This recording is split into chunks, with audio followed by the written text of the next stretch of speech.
नमस्कार, welcome to financial management classes. और इस क्लास में हम कैपिटल स्ट्रक्चर डिसीजंस के बारे में चर्चा करेंगे। जब बिजनेस एंटिटी में कैपिटल का स्ट्रक्चर कैसा होगा, कैपिटल का स्ट्रक्चर की जब हम बात करते हैं तो मेरा अपना कितना होगा, डेट कितना होगा, कमर्शियल बैंक से हम कितना लेंगे, पब्लिक से कितना लेंगे, डिवेंचर इशू करेंगे क्या, शेयर इशू करेंगे क्या, इन सबको मिला करके हम कैपिटल स्ट्रक्चर बनाते हैं। So combination of capital is called capital structure. The firm may use only equity और ओनली डेट और combination of equity plus debt or combination of equity plus debt plus preference share or may use other similar combination। आप सिर्फ equity से काम चला लीजिए या equity और डेट से काम चला लीजिए या equity plus debt plus preference share से काम चला लीजिए। जिस भी तरीके से आपका कैपिटल स्ट्रक्चर होता है उसी को कैपिटल स्ट्रक्चरिंग कहते हैं।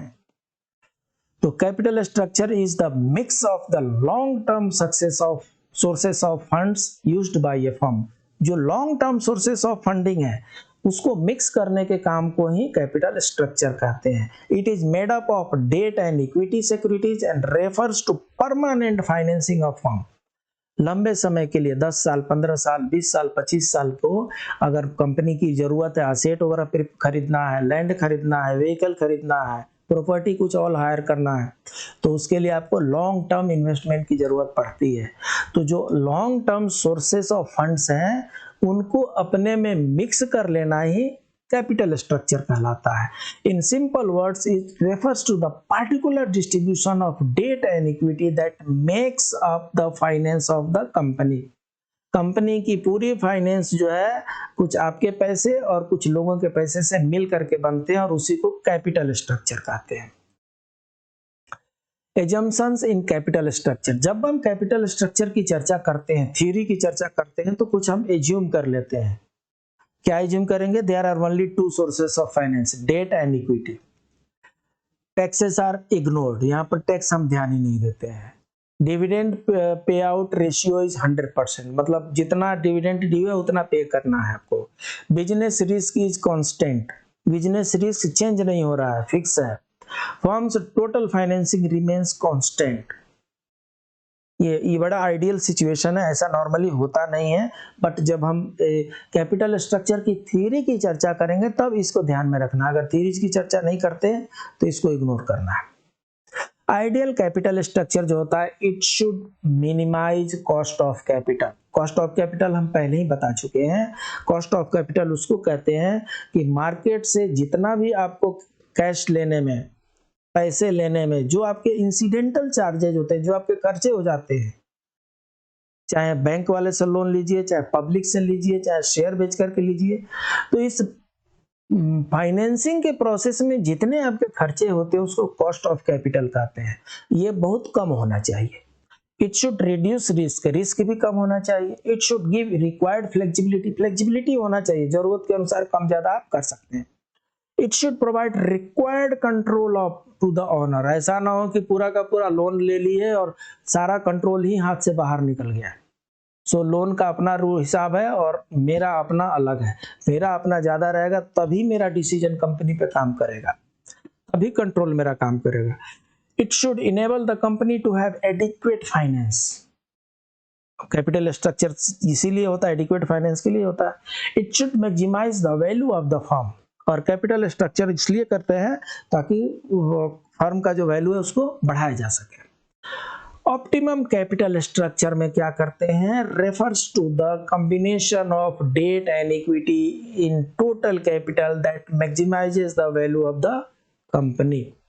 सो इसको ऑप्टिमम कैपिटल स्ट्रक्चर कहते हैं, मतलब डेट और इक्विटी दोनों को मिक्स कर दीजिए और मिक्स करने के बाद से उसको ऑपरेशनलाइज कीजिए और उससे आप अपना जो कंपनी का वैल्यू है उसको मैक्सिमाइज कीजिए।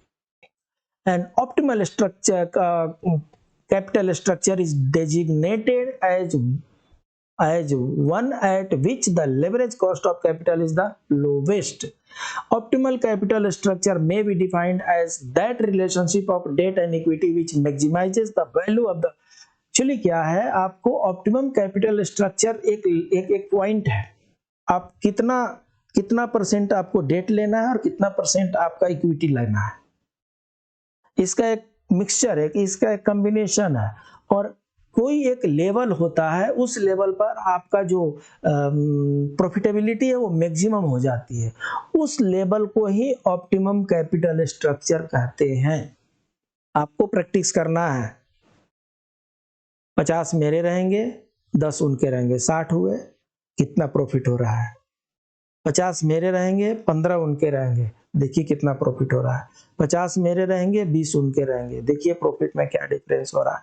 कोई एक लेवल होगा जहां पे आपका मैक्सिमम कैपिटल स्ट्रक्चर का बेनिफिट आएगा, उसको ऑप्टिमम कैपिटल स्ट्रक्चर के नाम से जाना जाता है।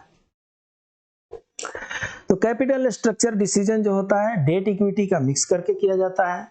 इसमें फाइनेंशियल रिस्क भी होता है और नॉन एम्प्लॉयमेंट ऑफ डेट एक बहुत बड़ा प्रॉब्लम हो जाएगा। आपने एक तो लोन ले लिया और उसको आपने यूज नहीं किया, तो उसको कैसे रीपे करेंगे विद रिटर्न्स, विद इंटरेस्ट, ये एक बहुत हाई रिस्की हो जाएगा।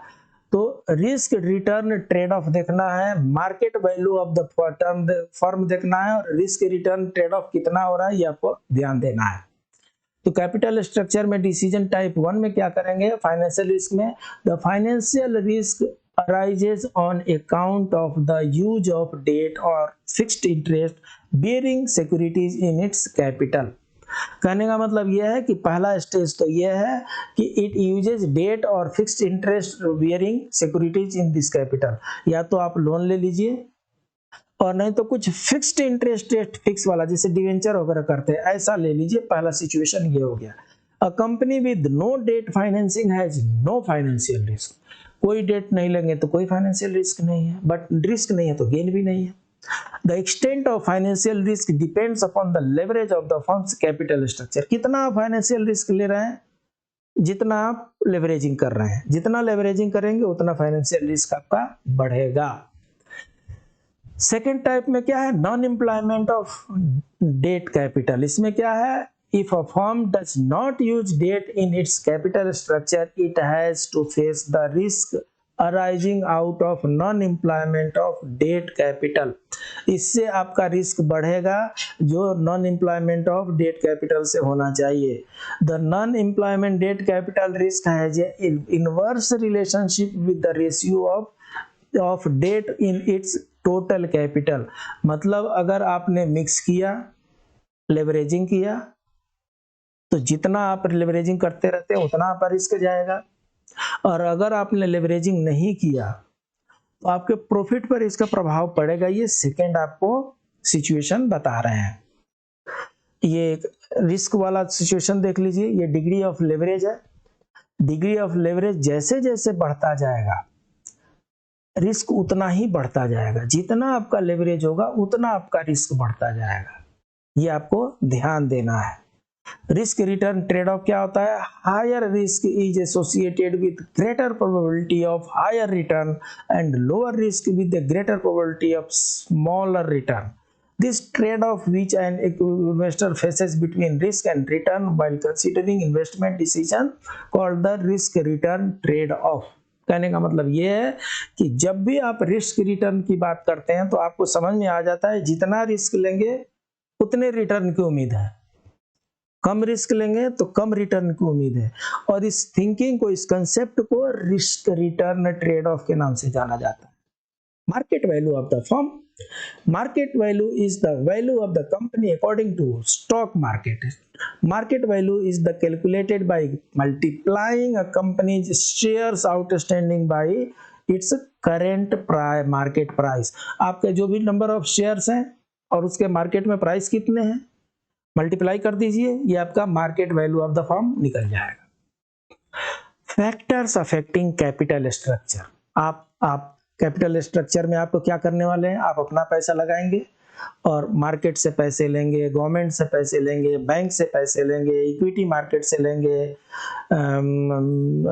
शेयर मार्केट से लेंगे, डिवेंचर बेच करके लेंगे। ये सारे आपके पास ऑप्शन है, लेकिन क्या ये ऑप्शन आपके इंडिपेंडेंट ऑप्शन है? क्या इस पर और कोई एक्सटर्नल फोर्स काम नहीं करती? करती है। फैक्टर्स अफेक्टिंग कैपिटल स्ट्रक्चर, आपकी चाहे जो प्लानिंग हो, उस प्लानिंग में आपको ये सब चीजें ज्यादा ध्यान रखना है, तब आप प्लान कीजिए तो सक्सीड होंगे। नहीं तो अगर आपने प्लान कर लिया बिना इन फैक्टर्स को ध्यान में रखे हुए, उल्टा पड़ जाएगा। रिस्क कितना है वो देखना है, फाइनेंशियल लेवरेज कितना कर सकते हैं देखना है, ग्रोथ एंड स्टेबिलिटी क्या है वो देखना है, कैश फ्लो क्या है, फ्लेक्सिबिलिटी कितनी है, पर्पस ऑफ फाइनेंस किस लिए ले रहे हैं, असेट स्ट्रक्चर क्या है, साइज ऑफ द कंपनी क्या है, नेचर ऑफ द इंडस्ट्री क्या है, इन्वेस्टर्स कौन कौन से है, कॉस्ट ऑफ इन्फ्लेशन क्या है, लीगल रिक्वायरमेंट क्या है। अगर आरबीआई ने बोला कि आपको 20% इंटरेस्ट पर आपको लोन मिलने वाला है, पड़ गया आपके लिए भारी, कहां से पे करेंगे आप, पीरियड ऑफ फाइनेंस कितना करने वाले हैं, टैक्सेशन पॉलिसी क्या है, कहीं ऐसा तो नहीं कि कैपिटल स्ट्रक्चर करने से टैक्स बढ़ जाते हो, लोन लेने से टैक्स बढ़ जाते हो, लोन लेने से टैक्स घट जाते हो। जैसे एजुकेशन लोन लेकर के आप बच्चों को पढ़ाइए, कुछ टैक्स में रिबेट मिलता है, हाउसिंग लोन ले लीजिए, कुछ टैक्स में रिबेट मिलता है। तो अगर ऐसा कुछ है तो कैपिटल स्ट्रक्चर में अगर आप बाहर से पैसे लेते हैं तो आपके लिए फेवरेबल हो जाएगा। तो ये सब जो चीजें एक्सटर्नल फैक्टर्स हैं, ये आपके कैपिटल स्ट्रक्चर पर बहुत प्रभाव डालते हैं। और इस एक्सटर्नल जो फैक्टर्स हैं, ये जो एक्सटर्नल फैक्टर्स हैं, इनको ध्यान में रख करके ही कैपिटल स्ट्रक्चर की पॉलिसी आपको फ्रेम करनी पड़ेगी। अगर इनके बिना अगर आपने कैपिटल स्ट्रक्चरिंग का पॉलिसी फ्रेम कर दिया तो मुश्किल हो जाएगा। इसलिए कैपिटल स्ट्रक्चर वैसा कीजिए जो कंपनी के फेवरेबल में हो। कंपनी के फेवरेबल में एक लेवल होता है कि इतना आप डेट रखिए, इतना आपका कैपिटल रखिए, इतना आपका इक्विटी रखिए, और एक लेवल पे ऑप्टिमम लेवल ऑफ प्रोडक्शन हो जाता है। उसको आपको असेस करना है और उसी के अनुसार आपको कंपनी का जो फाइनेंस स्ट्रक्चर है उसको करना है, कैपिटल स्ट्रक्चर उसी के अनुसार करना है। फिर मिलते हैं अगले क्लास में, तब तक के लिए नमस्कार।